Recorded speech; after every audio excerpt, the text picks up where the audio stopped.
जय शिव शंकर, जय भोले बाबा, जय जय शिव शंकर। दोस्तों, भगवान शंकर की, भगवान हरि की माया से एक और महाकथा, जो आप सभी को इस कथा को सुनना क्यों आवश्यक है और इस कथा का क्या महत्व है, आइए हम जानते हैं इस कथा को। दोस्तों, यह कथा प्रचलित कथाओं में से एक कथा है, जिसको हम तुलसी विवाह कथा के नाम से जानते हैं।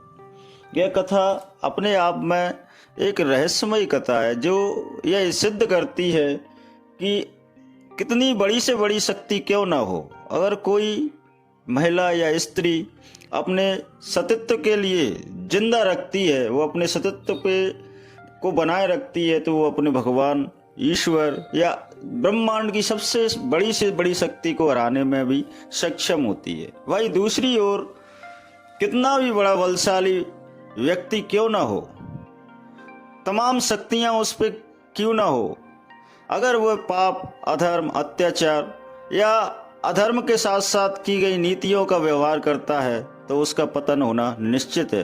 तो दोस्तों, ऐसी कथा है जो शुरू होती है एक राक्षस कुल में पैदा हुई लड़की, जिसका नाम वृंदा है, जो भगवान विष्णु की अनन्य भक्तों में से एक है, जो भगवान विष्णु को अपना इष्ट मानती है और उनके प्रति अनुराग तथा भक्ति भाव से प्रेरित वह वृंदा भगवान विष्णु की भक्ति करती है।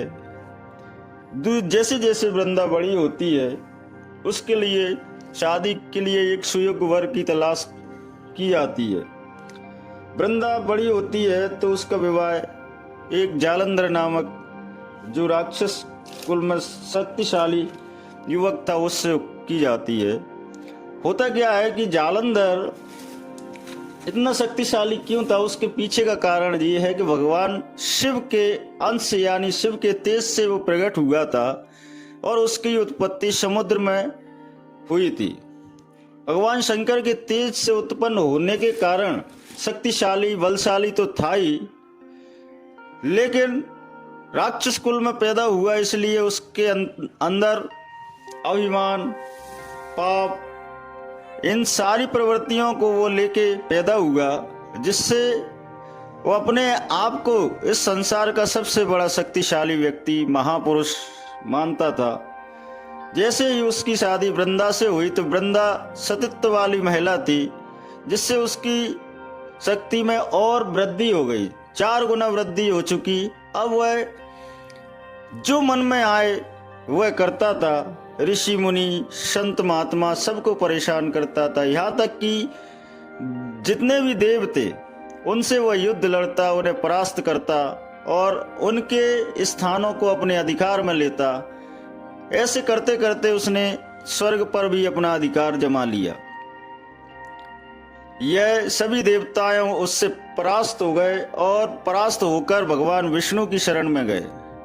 भगवान विष्णु ने कहा कि वह महादेव के अंश से पैदा हुआ है, इसलिए आप लोग सब महादेव के पास जाओ, उनसे विनती करो और वो ही इस समस्या का कुछ हल या समाधान निकालेंगे।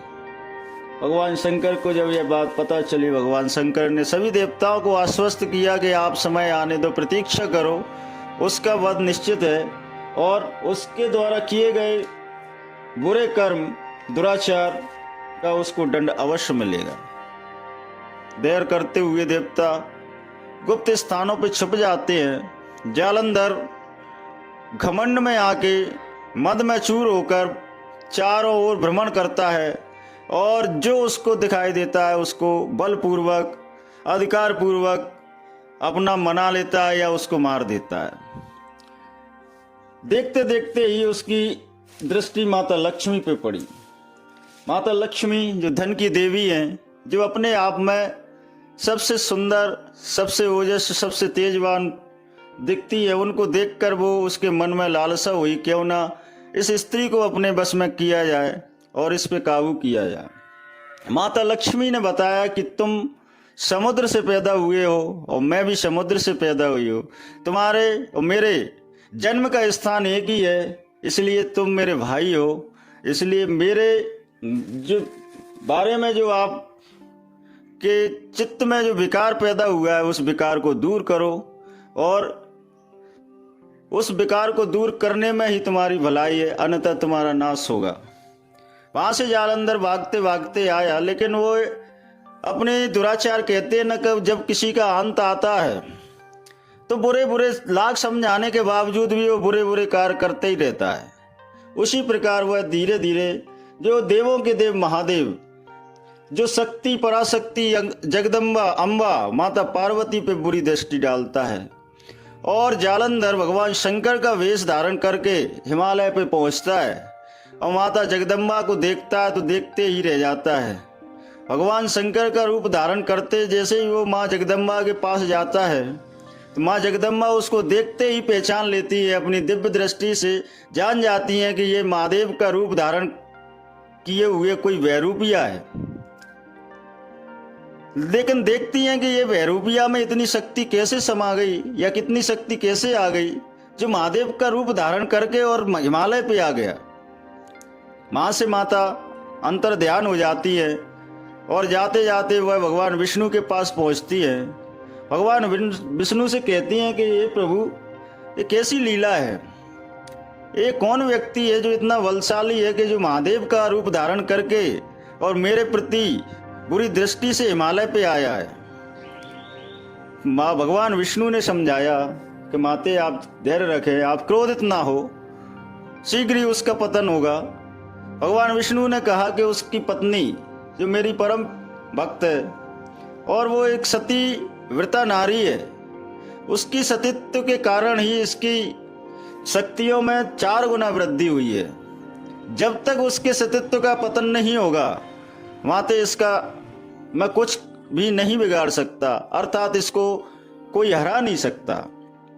भगवान शंकर के पास जब माता पार्वती ने ये व्यथा सुनाई तो देवों के देव महादेव जो महाकाल के रूप में उसके सामने आए और जालंधर को चुनौती दी और कहा कि हे दुष्ट, तूने अपनी माता तुल्य देवी के ऊपर बुरी कुदृष्टि डाली है, तेरी पत्नी सती पिता नारी है, उसके ही प्रभाव से तू जीवित है, तू शीघ्र ही माता से माफी मांग, अन्यथा तेरा पतन, तेरी मृत्यु होना निश्चित है।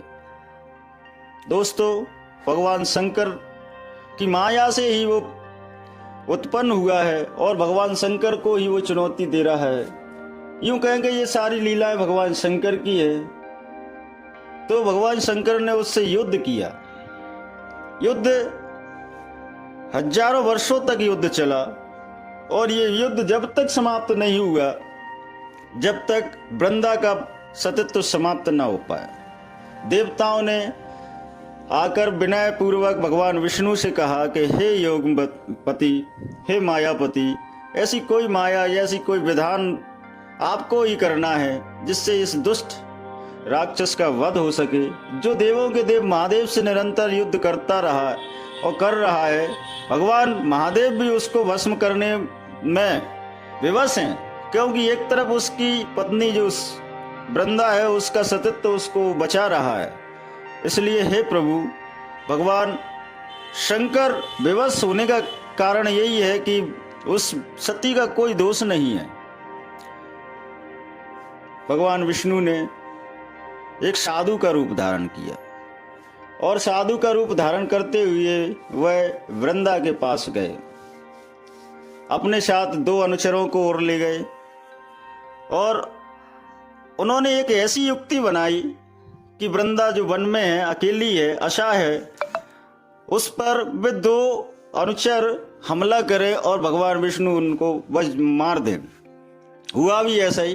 भगवान विष्णु ने जैसे ही वृंदा के पास पहुंचे तो 2 अनुचर उसको खाने के लिए दौड़े। जैसे ही भगवान विष्णु ने उन दोनों को मार दिया। यह देखकर वृंदा प्रभावित हुई और देखा कि बहुत शक्तिशाली व्यक्ति है, कोई देव है, कोई असाधारण व्यक्ति है।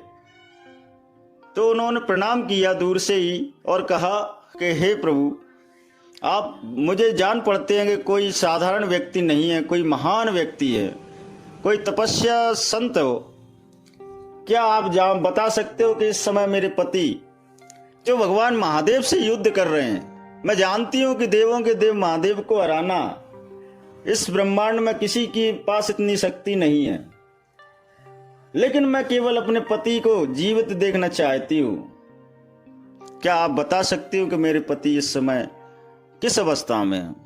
भगवान विष्णु की माया से भगवान विष्णु ने कहा, वृंदा आपके पति बिल्कुल जीवित हैं और इस समय वो भगवान शंकर से युद्ध कर रहे हैं।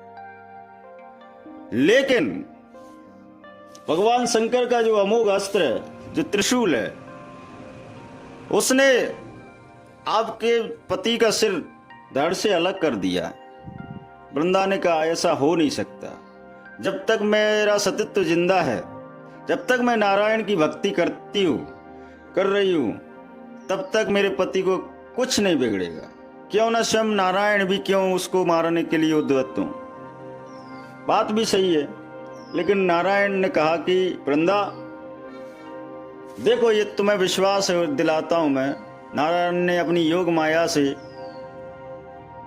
वृंदा के सामने जालंधर के रूप के सेम उसी के आधार पर एक आकृति पैदा की, जिसका धड़ एक तरफ और सिर एक तरफ प्रकट हुए, जिसको देखकर जालंधर को देखकर, मृत देखकर वृंदा मूर्छित हो गई और बेहोश हो गई। उस स्थिति को देखकर जालंधर को मरा हुआ जब उसने देखा, जैसे ही वो होश में आई तो उसने भगवान जो सन्यासी के रूप में थे उनके सामने विनती की, हे प्रभु, आप बड़े शक्तिशाली हो, महान तेजस्वी हो, मेरे पति को जिंदा कर दीजिए और मेरे पति के रूप को फिर पुनः स्थित कर दीजिए। वृंदा के यूं कहने पे भगवान योगपति नारायण ने उस जालंधर के शरीर में जैसे ही उसको जोड़ा, साथ में अपने आप को भी उसी में स्थापित कर दिया। जब उसको जिंदा देखते हुए प्रसन्न हो गई और वो अपने पति के चरणों से लिपट गई, उसके शरीर को आलिंगित करते हुए रोने लगी, उसे प्रेम करने लगी। यह देखते ही कुछ समय बाद उसको महसूस हुआ कि यह मेरा पति नहीं है। जैसे ही वृंदा को यह महसूस होता है कि कोई मेरे पति के वेश में कोई अन्य व्यक्ति है, उसका सतीत्व समाप्त हो जाता है। और जैसे ही उसका सतीत्व समाप्त होता है, जालंधर की मृत्यु भगवान शंकर के द्वारा हो जाती है। यह बात जब वृंदा को पता चलता है कि मेरे साथ छल हुआ है, तो वो सामने खड़े हुए जो ऋषि के रूप में नारायण थे उनको श्राप देती है और कहती है कि आप जो भी है, आपने मेरे साथ छल किया है, मेरे सतीत्व को खंडित किया है, और मैं आपको श्राप देती हूँ कि इसी समय आप अपने शरीर, जो आपका सुंदर शरीर है जैसा भी है, वो वज्र का, पत्थर का बन जाए, और पत्थर का भी छोटे से पत्थर के रूप में, शालिग्राम के रूप में आप। उसी समय भगवान विष्णु शालिग्राम के रूप में वहां पे श्राप के बस पत्थर का रूप धारण किया। जब वृंदा को यह पता पड़ा कि मैंने श्राप नारायण को दी है, जो भगवान विष्णु है, जिनकी मैं अनन्य भक्ति जो पूजा करती थी, उन्होंने हाथ जोड़कर कहा, हे प्रभु, आपने मेरे साथ ऐसा क्यों किया? मैं तो आपकी परम भक्ता थी, आपने ऐसा कृत्य क्यों किया? लेकिन मैं अपने पति को ही सब कुछ मानती थी और मैं अब इस शरीर को त्याग रही हूँ। उसी समय वृंदा ने अपने शरीर को त्याग दिया। वृंदा ने अपनी शक्ति से उस शरीर को त्यागा। उस राख से एक पौधा उत्पन्न हुआ। उस पौधा में तुलसी का रूप आकृत हुआ। तो भगवान विष्णु ने उसकी सतत भक्ति को देखते हुए, पतिव्रता नारी को देखते हुए आशीर्वाद दिया कि तुलसी का विवाह, मेरा और तुलसी का विवाह जो कोई भी करेगा उसको मनवांछित फल मिलेगा। उसके कोटि कोटि तमाम प्रकार के पाप जो जानबूझकर या अनजाने में हो जाते हैं, सब प्रकार के पापों से उसको मुक्ति मिलेगी, ऐसा आशीर्वाद दिया। और ये भी कहा कि तुलसी का मैं तो इतना दिया कि अगर कोई भी मेरी पूजा आराधना करता है और बगैर तुलसी के भी मेरी पूजा आराधना करेगा तो उसकी पूजा आराधना